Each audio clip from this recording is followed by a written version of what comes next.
This CEO's company is kind of a crazy one, since this is not your typical brand or CEO. Check out this news aired talking about him. All visionaries who came before him, the owner of Bikinis is not content to rest on those laurels. So he bought a town in Texas and renamed it Bikinis. CEO Doug Guller is all ready for his undercover assignment. My employees will have no idea that this is actually Undercover Boss. The very first job that Guller heads to is an absolute train wreck. Just look at how irresponsibly the bartenders are handling their customers. Why are we not acting on this right now? Should I give him a water? Whatever. He's doing good. Safety's paramount. If this escalates, I've got to jump out of character because there's too many things at stake. How about another double? On his second job, Guller is revealed to the fact that his employees don't think that ownership is backing them up. Do you get a lot of support from the ownership? Not really. No. 2 jobs down and headed to the third. It looks like some drama is about to break out.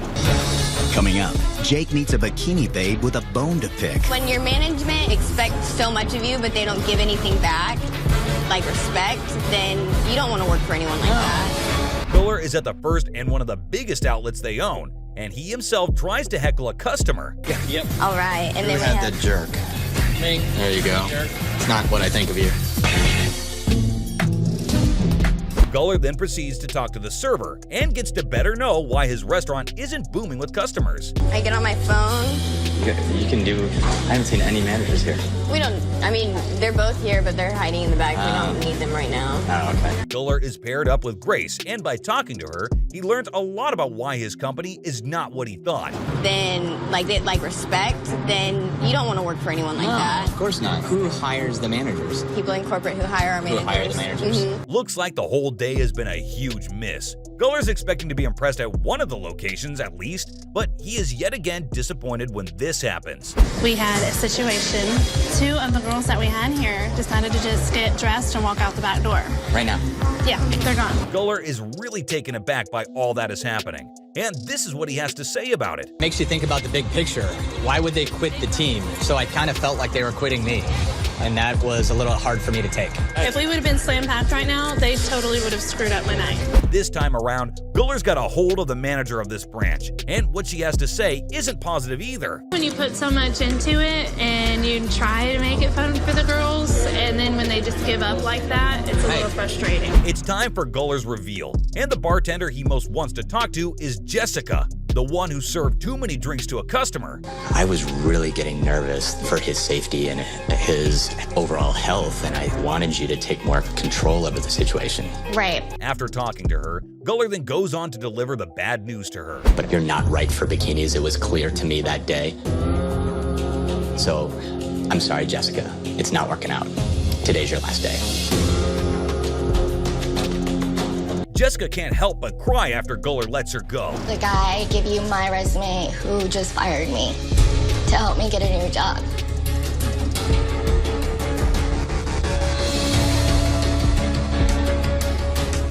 As Jessica walks out, the camera crew follows her, and this is what she has to say. At the same time, that's my job, and I still told everyone that I humble myself to do what I got to do. That doesn't make me a horrible person just because I'm not satisfied where I'm at.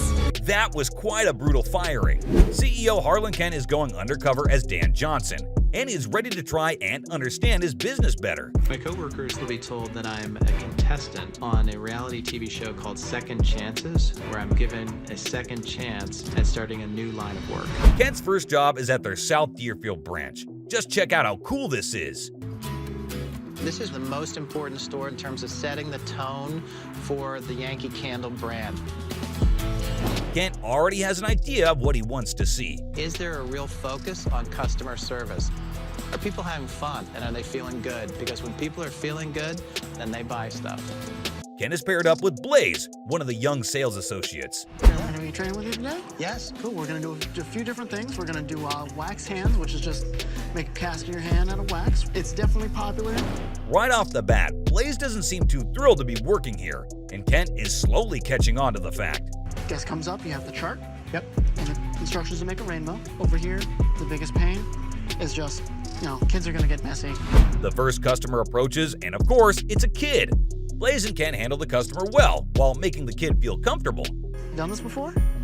Yeah. You have? Professional? Very Here? nice. Okay. Oh, is that a Christmas tree? Oh, that's so Very pretty. nice. Kent is happy with that interaction, but this is when Blaze turns around and says that he believes otherwise. Okay. Is that it? Great. Thank you very Thank much. You guys you. later. Have a great day. These people were incredibly nice. They're not all going to be like that. Blaze even goes as far as reenacting what he thinks happens when kids are involved in such an activity. Oh my God. They're just going to do whatever they want. Well, let's go. Blaze is on fire. He's so riled up by this one little thing that you won't believe what he says next. Well, no. You definitely just dropped that in there because you're... And there has been instances where you're going to want to try and slap the kid. He said, "What?" Blaze then reveals to Kent that he is indeed a hot-headed person and isn't the most patient either. Completely honest with you, I have the worst temper. Kent is concerned for Blaze since he has such awful thoughts. As much as you hate whoever you're working with. He's angry about some things. I'm not sure what exactly it is that's making him angry, but that's not great for all the rest of the team. Blaze doesn't stop there. He continues to say things like, They'll dip it a million times, leave you a mess like this. As bad as this comes across, sometimes I feel like punching an 8-year-old. Kent is like a child and enjoys everything happening at the place, but Blaze isn't too thrilled to be there. Because it comes out of color. It's the Hulk. Absolutely. So cool. It's a weird situation to throw yourself into, throwing people's hands in. At the time of a reveal, Blaze has only come to realize that he's jeopardized his job. Blaze, imagine meeting you here. So I was curious to catch up with you. As you can imagine, Kent then has a talk with Blaze before deciding not to fire him despite all that. Blaze, using inappropriate language, especially in a place where you're trying to create a great atmosphere, that's just the wrong time. Good boss, bad employee. Blaze is lucky to have gotten that second chance. The next boss on this list is one of the first to travel all the way to Mexico undercover. Being the first boss to travel to foreign soil. I get you wet? I'm a little wet. But will he be able to keep his cool the second time around? This isn't the first rodeo for Stephen J. Klubik, since he had previously done an undercover episode, and that was a big fail. I knew my costume during the first time was just horrific. Klubik is determined to make it work this time, and the preparation is underway. Stylist, do my hair. I love it. Hey, Steve. I'm gonna have my doctor come over and pierce my ears. Right off the bat, Klubik is not impressed with how the room is being kept. Old-time sofa bed. Needs some work. Look at this vent. Needs to be wiped down. Klubik doesn't like the way housekeeping is doing their job, and he finds faults throughout the room. Absolutely disgusting. Uh-oh. Absolutely filthy. There's a lot of issues in housekeeping and maintenance here. Klubik then calls in the housekeeping to see what's up, but the employee Archie himself doesn't have anything good to say about the hotel. She's like, oh yeah, we'll look into it, and then nothing. I would not spend that kind of money at a place like this. So you tell guests this all the time? This is very worrying, since if this is the way the staff talks to the guests, it's going to affect the entire business. I don't tell guests all the time. You're talking to me, you telling me? Right, and I can't do anything about it, so. Exactly. After listening to Archie's story, Klubik does this. I gotta be straight with you. I'm Stephen J. Klubik, Chairman and CEO of Diamond Resorts. I own this property. Klubik then heads out to the second hotel where he works as a dance instructor. Let's give it up for Jacob! So how did Mark do? Come on! Looks like things are going great, but there's just one tiny issue. As far as getting the guests involved, you did do good. On dancing? 1 out of 10? 1, and that's me being nice. At his fifth job, Klubik is working at the front desk and is paired up with Stephanie. And this is when he realizes that there's something really awful going on. Because I'm trying to learn all the workings, and the laws say that you can't keep credit card numbers. Well, I'm not aware or... Klubik is genuinely concerned as this could become trouble later on down the line. We live with them because what they're doing is wrong. But there are privacy laws on that. You're probably right. It's very problematic. While Stephanie teaches Klubik how to work the front desk, a concerned guest has arrived. Card that give you 10% off discounts. And there's all these items that were not discounted because they didn't present the card ahead of time. Klubik doesn't waste any time and reveals himself as the owner. He then goes on to confront the staff at the front desk. I own Diamond Resorts. I'm not happy. I'm really not happy about this. Come on, guys. How can we make this mistake? From all this, Klubik has understood one thing, and that is, okay, I am so disappointed. The other properties aren't up to Diamond standards, but it's understandable because their teams haven't even been. Klubik has quite the work cut out for him. Next, the CEO of Hooters, Kobe Brooks, heads out to try and find how well things are going in this company. The coworkers I'll be working with will be told that I will be followed by a documentary crew doing a documentary on entry-level positions. His first job is at the largest outlet he owns, and he's decided to work in the back station. But little does he know, he has his work cut out for him. Start cleaning out the bus tubs, get the bus tubs squared away. That's it. Go. That trash don't get out by itself, guys. Brooks himself admits that this job got the better of him. I'm exhausted already. It's been 20 years. Since I've done any restaurant jobs, and it's tough. Brooks later heads out to the second location where he isn't doing a typical job. I will not be a Hooters girl. I have the wrong parts. I want to say I have the wrong parts. Got some free wing samples here. This is when Brooks is able to get a better understanding of how people with families react to Hooters. You guys ever been to a Hooters? Yes. Do you like going? No. I think it exploits women. Really? It'd be hard to justify. Brooks talks more about the interaction. I've never seen it firsthand, with the public versus our Hooters girls one-on-one. I've never seen that before. That was a little bit eye-opening. That's definitely a burden. For the third job, all eyes on the manager, Jimbo, since this manager is more like a coach. He's got to make sure the entire team works good together. We're going to listen to the way he conducts himself and how he talks to his staff and just see exactly, Brooks doesn't look like he's too impressed with Jimbo or his methods. You with me? He's running the show. I'll probably be back in the kitchen helping out. Okay, who's your man in Amsterdam today? All right, let's go! Jimbo keeps commenting on the girls, and this is making Brooks very uncomfortable. Compliment her on her lack of nails. My, those are some non-glamorous nails you have. Have a seat. Jimbo's methods are quite weird, but is it as effective? Brooks is going to have to figure that out by himself. If y'all have any problems, it's me. It's not here. Spinning a tray is rule number 1. Later, when Brooks tries to converse with a customer, you won't believe what Jimbo does. Can't look at the babies, right? Yeah, I mean, that's enough kissing on the babies. I like babies. Cool. Rookie. After the service, the girls are all rounded up to play a game. Jimbo sure has some weird ideas. Hey, so maybe we'll do a bean eating contest, all right? Maybe we'll get all the girls, we'll shove their faces down in the beans and have them clean it up, Right. Brooks isn't too happy with this since, if you want to play some games, there's other games you can play. It's disheartening. Are you serious?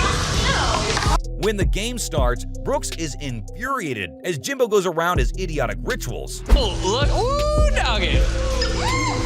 Brianna, how are they, baby? Oh, they look tasty. Who doesn't want to spend the rest of the afternoon with me? Brooks hates that this is happening, but for the sake of the show, lets it run for a while longer. Yeah! The things I saw today were inappropriate. They were wrong. I don't want any... Would you want to work at this Hooters? I sure as hell don't. Last but not least, we have Rick Foreman, the owner of Foreman Mills, a supermarket that sells things at an affordable rate. Foreman Mills can give the customer ridiculous buys on thousands and thousands of name brands. Foreman is quite the formidable businessman, and he absolutely believes in his own ability. In the long run, and we make money on volume. It's like the goose that laid the golden egg. Take their money. That's our #1 priority. Take their money. Foreman devotes his life to his company and works non-stop. We can see that he pushes himself to do what is necessary. I think I'm a little bit insane if you compare me to other people. I know where I got that file at. Foreman goes undercover as Brad Bandini, a retired football coach. TV show. The last time I was this nervous, I was walking down the aisle getting ready to say I do. Foreman first heads out to one of the underperforming stores to figure out what's going on there. Raise and push back your blacks. Let me show you what I'm talking about here. Brad, stay focused. Stay with me. Foreman realizes that there's so much going on that he himself can't seem to keep himself contained. To buy that. No, you don't. Most business people have ADD, so I really can't focus in there. All these items are coming at me. Foreman is so lost that the employee assigned to train him says this. So what's next? Finishing up your rack. I thought I finished No, it. it's not finished. But I can see him running the circus because he's a total clown. Later, the cashier counter asks for a price check, and this is when Foreman's eyes are opened. This is crazy, right? The price check system is so antiquated, we may as well have cavemen in there screaming out, price check, by the time we fight. After talking to a few employees at the first branch, Foreman heads out to his second destination. And this time, he's working in the warehouse. The lack of technology in the stores all starts with me. It's very important for the distribution center to be very organized. Foreman is paired with Elizabeth for the day, and his first job is to wrap things. All the way down. All the way down. This is really That's plastic good. up. That's good. Bring it down. Foreman fumbles the job, and Elizabeth is shocked to see such a performance. He was like all over their place. Woo, yeah. I need a little oxygen. He's not ready for this. He's not. Who would think he is after that show? Elizabeth doesn't waste much more time and moves on to the next job. She should have spent more time on the previous job, since what's about to come is a true disaster. You ready for your next challenge? I'm ready. Forklift is next. Huh? Forklift. Forklift. You ready? Uh-oh. I don't have a lot of experience. Foreman doesn't seem to be too confident working the forklift, and he's pretty blunt about it. Hurry up. You want to stop? Stop. You want to Yeah, let me try it. I'll try so you it. can try it. I'm scared I'm gonna mess something up. As soon as he starts, things are starting to go haywire. Lift it up. So I gotta go slower than that then. Yes. Now does this come back? Mm-hmm. Or just automatic? Thought that was it? No, the disaster is just starting. Watch what Foreman does next. I'm getting it. You're making me nervous here. Alright, whoa! Slow. Move it. It's not going there. No. No. Yes, it is. Even Elizabeth is surprised at how horridly this went. Brad had to drive the forklift. Oh no! That was terrible, crazy, insane. If Foreman was really trying to start his own company, I'm sure he'd have a hard time after that horrible performance.